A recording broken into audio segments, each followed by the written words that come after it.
الحمد لله وحده والصلاة والسلام على من لا نبي بعده.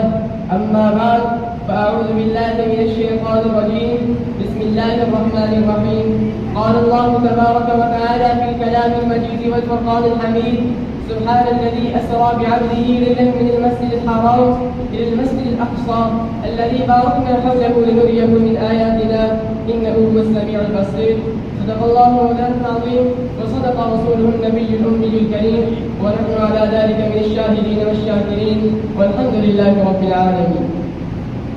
ہے ہمیں تیرے مار کا آراؤں میں، خشکیوں میں لڑی کبھی دریاؤں میں، دی اذانیں کبھی یورپ کے کئی ساؤں میں، کبھی افریقہ کے لگتے صحراؤں میں. شان آنکھوں میں نجستی تھی جانداروں کی، کلمہ پڑھتے تھے ہمیں چھاؤں میں درباروں.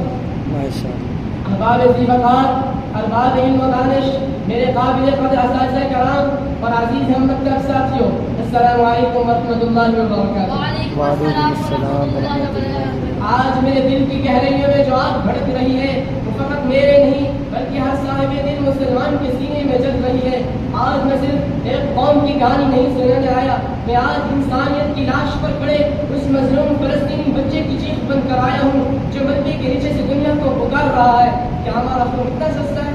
محترم سامعین، فلسطین وہ سرزمین ہے جہاں انبیاء نے قدم لگے، جہاں مسجد اقصیٰ کا تقدس ہمیں جھنجھوڑتا ہے، جہاں اذانوں کی آواز توپوں کے گولوں میں دبائی جا رہی ہے. یہ وہ خطہ ہے جو ہزاروں سال سے امتحان صبر و مزاحمت کی داستان لکھ رہا ہے.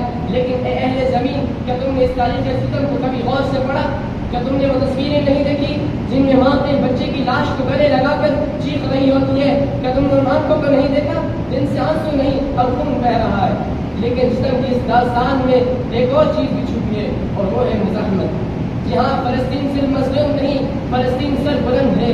جب ایک بچہ پتھر اٹھا کر ٹینک کا سامنا کرتا ہے، جب ایک ماں اپنے بیٹے کو شہادت پر رخصت کرتی ہے، جب ایک بزرگ اپنی عینت اتار کر کہتا ہے ہم ہاریں گے نہیں، ہم جھکیں گے نہیں، تو جان لو یہ صرف فلسطین کی لڑائی نہیں، یہ حق اور باطل کی جنگ ہے.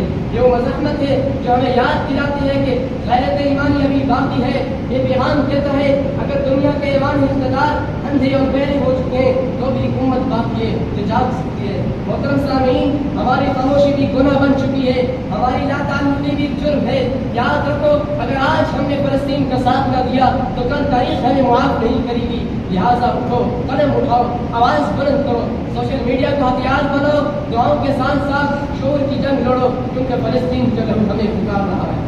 آخر میں ان الفاظ پر اپنی بات ختم کرنا چاہوں گا. تم پکارے گا تو یہ صحن حرم آئیں گے، اب ابابیلوں کے انداز میں ہم آئیں گے، لیکن ہم ہی آئیں گے ہاتھوں میں صداقت کی علم. یہ الگ بات ہے کہ تعداد میں کم آئیں گے، یہ الگ بات ہے کہ تعداد میں کم آئیں گے. ہماری